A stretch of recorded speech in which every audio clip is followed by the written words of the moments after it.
우리 함께 예레미야 38장 20절 말씀 보겠습니다.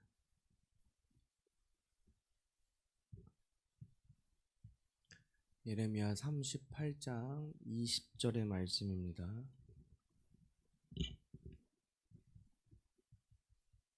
예레미야 38장 20절의 말씀 우리 함께 읽겠습니다. 예레미야가 이르되 그 무리가 왕을 그들에게 넘기지 아니하리이다. 원하옵나니 내가 왕에게 아뢰는 바 여호와의 목소리에 순종하소서. 그리하면 왕이 복을 받아 생명을 보존하시리이다. 아멘. 네, 오늘도 주님의 은혜가 넘치는 하루가 되시기를 간절히 소망합니다. 오늘 말씀은 이제 14절부터 이제 28절까지의 이제 내용을 다루고 있습니다. 그래서 이 시드기야 왕과 예레미야의 비밀적인 어떤 대화의 내용을 담고 있습니다. 현재 이제 예루살렘의 상황은 바벨론 군대에게 포위되어 있고 또 금방이라도 이제 예루살렘 성이 무너질 것 같은 어떤 위기이며 절체절명의 순간 가운데 있습니다. 그래서 이제 시드기야 왕은 예레미야를 불러 하나님의 뜻이 무엇인가, 이 어려움 가운데 있는데 내가 어떻게 해야겠는가를 묻고 있습니다. 이러한 모습들은 특별히 이제 구약의 왕들의 모습들을 통해서 보면 위기에 처해져 있을 때 주님께 묻는 그런 모습들을 떠올리게 합니다. 특별히 이제 사울 왕의 모습이 좀 떠오르는데, 사울도 이제 위기의 뜻에서 이제 하나님의 뜻을 구했지만 결국 어떻게 합니까? 불순종을 함으로써 왕위를 잃게 됩니다. 오늘 이 시드기야 왕도 역시 같은 갈림길에 서 있습니다. 이런 바벨론의 포위 속에 예루살렘이 있고 친애굽의 세력의 압박도 받고 있습니다. 그래서 어떻게 해야 되는가라는 위기 가운데 오늘 말씀을 살펴보아야 합니다. 이런 상황에서 이제 앞장들을 보면 예레미야가 이미 바벨론에 항복하라는 하나님의 메시지로 인해서 고관들의 어떤 이 신하들의 미움을 사서 구덩이에 던져졌다가 이제 지금 구출된 상황 가운데 있습니다. 어떻게 보면 이제 예레미야의 이런 예레미야가 전하는 하나님의 메시지도 이 신하들의 입장에서는 당연한 것과 같습니다. 지금 이제 위기에 처해져 있는데 적국에 항복하라라는 이런 메시지가 신하들이 생각하기에는 저게 정말 하나님의 메시지일까라는 그런 상황도 생각하게 됩니다. 그러나 하나님께서 정해진 선지자가 하는 말씀이기 때문에 그 말씀이 하나님의 말씀이다라고 이제 믿고 나아가야 되는데, 그런 믿음이 전체적으로 신하들에게도 시드기야 왕에게도 좀 부족한 부분들이 있습니다. 먼저 유다의 왕인 시드기야는 예레미야를 성전의 셋째 문으로 불러 하나님의 뜻을 묻는다 이렇게 기록하고 있습니다. 그래서 이 셋째 문은 왕이 성전으로 들어갈 때 사용하는 어떤 비밀 통로와 같은 그런 것으로 해석을 하고 있습니다. 즉 시드기야 왕은 예레미야를 은밀하게 오늘 불렀다라는 거예요. 아무도 모르게 예레미야를 부른 시드기야 왕은 자신의 운명에 대해 묻습니다. 하지만 이 예레미야는 이 구덩이에 던져졌다 구출된 이후로도 어떻게 이야기를 합니까? 바벨론에 항복하면 살 것이다 라고 하나님의 말씀을 있는 그대로 전하고 있어요. 그러나 시드기야 왕은 두려움에 사로잡혀서 제대로 결단하지 못합니다. 그래서 오늘 17절 말씀 보시면 예레미야가 시드기야에게 이르되 만군의 하나님이신 이스라엘의 하나님께서 여호와께서 이와 같이 말씀하시되 내가 만일 바벨론의 왕의 고관들에게 항복하면 내 생명이 살겠고 이 성이 불사름 당하지 아니하겠고 너와 내 가족이 살려니와 이렇게 고백하고 있습니다. 이 17절 말씀에 언급했던 이 항복하다라는 말에 이제 히브리어는 야자라는 단어를 사용하고 있는데, 이 단어는 이제 원래는 항복하다라는 뜻이 아니라 나가다라는 뜻을 기본적으로는 가지고 있습니다.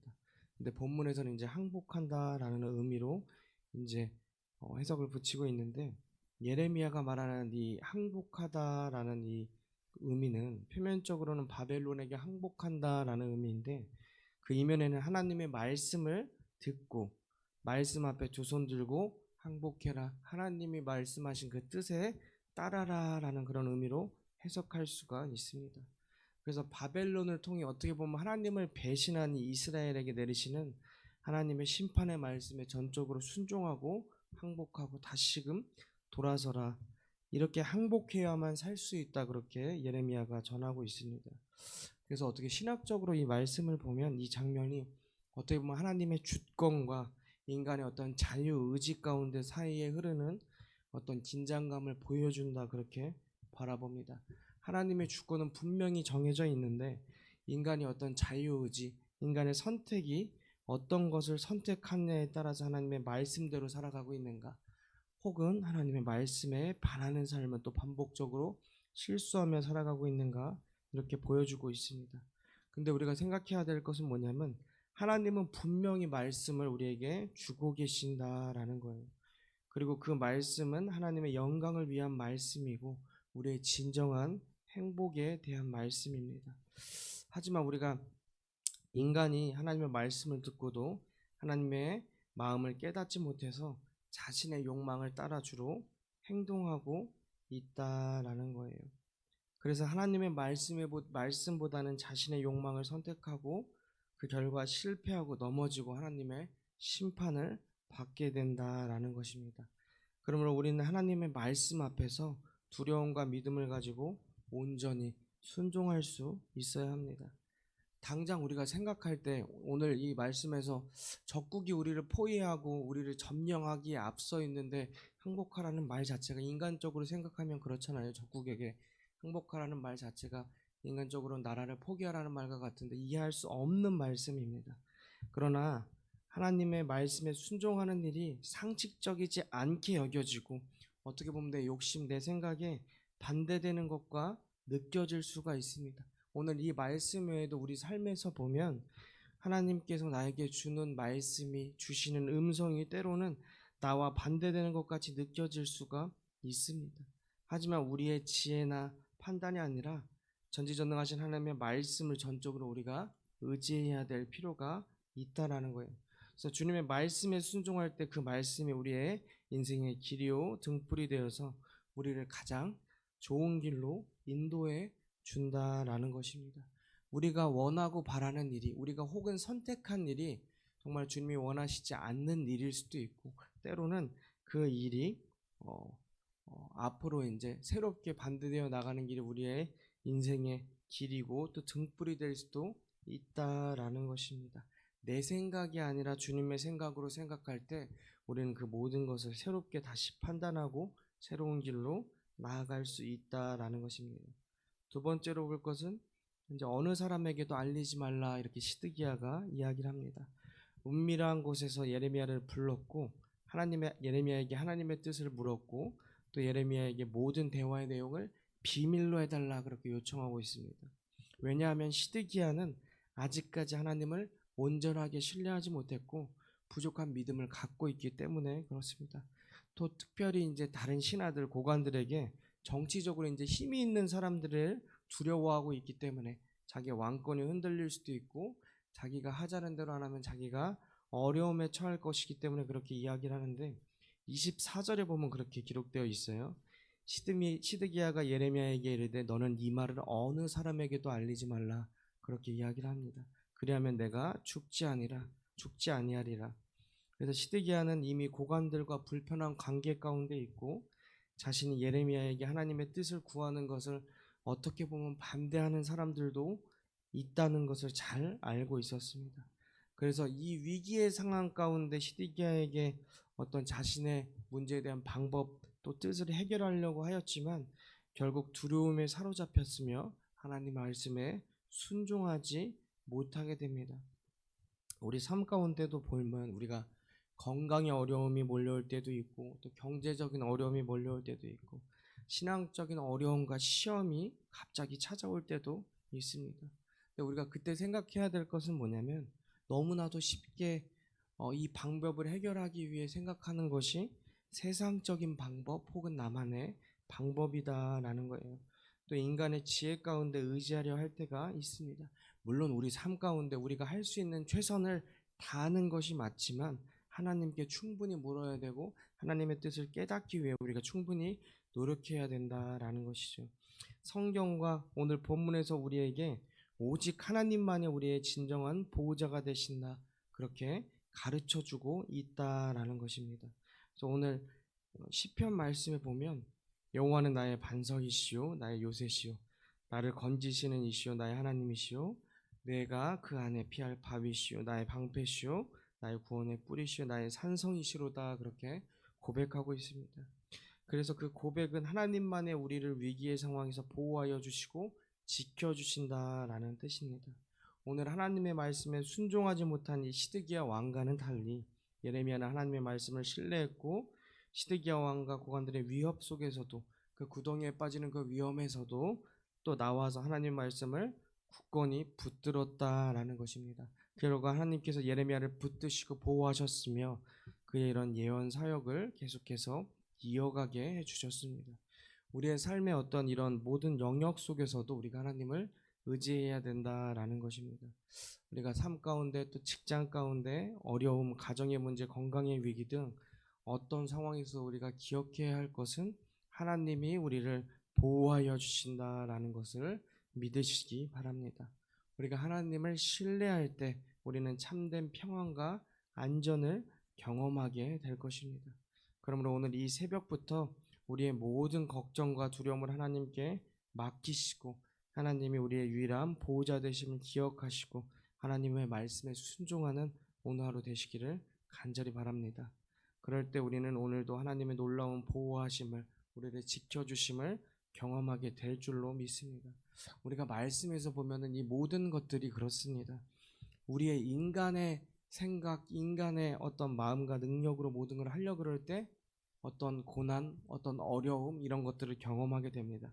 그러나 그 가운데 하나님이 우리의 살 길이구나. 하나님만 의지하면 우리가 이 상황을 벗어날 수 있구나라는 것을 깨달을 때 성경의 인물들도 변화되는 모습들을 보여준다라는 거예요.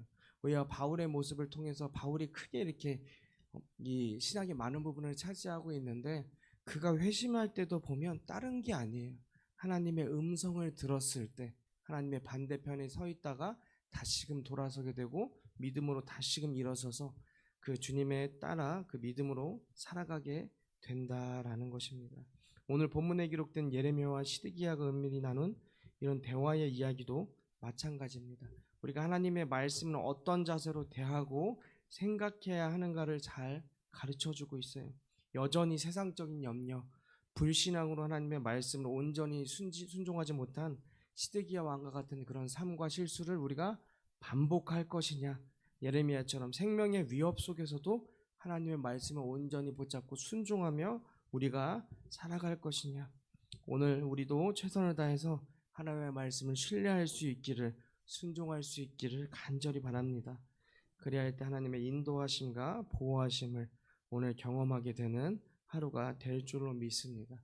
오늘 하루도 앞으로도 우리 삶에 무슨 일들이 있을지 모르지만 그 상황 가운데 환경 가운데 흔들리지 않는 믿음이 되시기를 바랍니다. 언제나 주님께 믿고 주님을 의지하고 주님께서 우리의 주인 되시기 때문에 우리를 책임져 주신다라는 그 믿음 가운데 살아가게 되면 주님께서 귀한 은혜와 복을 내려주시며 우리의 삶을 지켜주시고 보호하여 주실 줄로 믿습니다. 그런 믿음이 저와 여러분을 오늘 하루도 승리하게 하실 줄로 믿습니다. 기도하겠습니다. 사랑이 많으신 하나님 감사합니다. 이 새벽에도 저희를 불러주시고 믿음 가운데 임하게 하시니 감사합니다. 오로지 우리가 이 시간에 예배하는 것은 주님께 영광 돌리기 위함임을 기억하게 하시고 주님께 먼저 영광 돌리고 주님을 먼저 바라보고 그 다음에 우리 함께 기도하면서 주님과 대화할 수 있게 하여 주시옵소서. 이 새벽에 우리에게 주신 말씀을 기억하게 하시고 시드기야처럼 두려움에 사로잡히지 않게 하시고 세상에 지지 않게 하시고 세상의 유혹을 물리칠 수 있도록 주님 도와주시옵소서. 그래서 예레미야처럼 믿음으로 지혜로 하나님의 말씀을 늘 사모하고 순종하는 귀한 주님의 자녀들 되게 하여 주시옵소서. 매일 삶 속에서 주님의 말씀에 귀를 기울이게 하시고 순종하는 삶을 살게 하여 주시옵소서. 우리에게 어떤 어려움이 닥쳐도 어떤 상황이 닥쳐도 그 상황이 좋든 나쁘든 간에 상황에 흔들리는 믿음이 아니라 오로지 주님만 바라보면서 믿음으로 그 상황을 이겨낼 수 있는 귀한 주님의 백성들 되게 하여 주시옵소서. 그래서 주님이 통치하시는 그 통치를 받게 하여 주시옵소서. 언제나 주님께서 우리와 함께 하여 주실 것 믿사오며 이 모든 말씀 우리 주 예수 그리스도의 이름으로 기도드립니다. 아멘. 오늘도 우리 삶 가운데 함께 하여 주시는 주님에게 나아가게 해달라고, 그런 믿음으로 살아가게 해달라고 함께 기도하며 나아가겠습니다.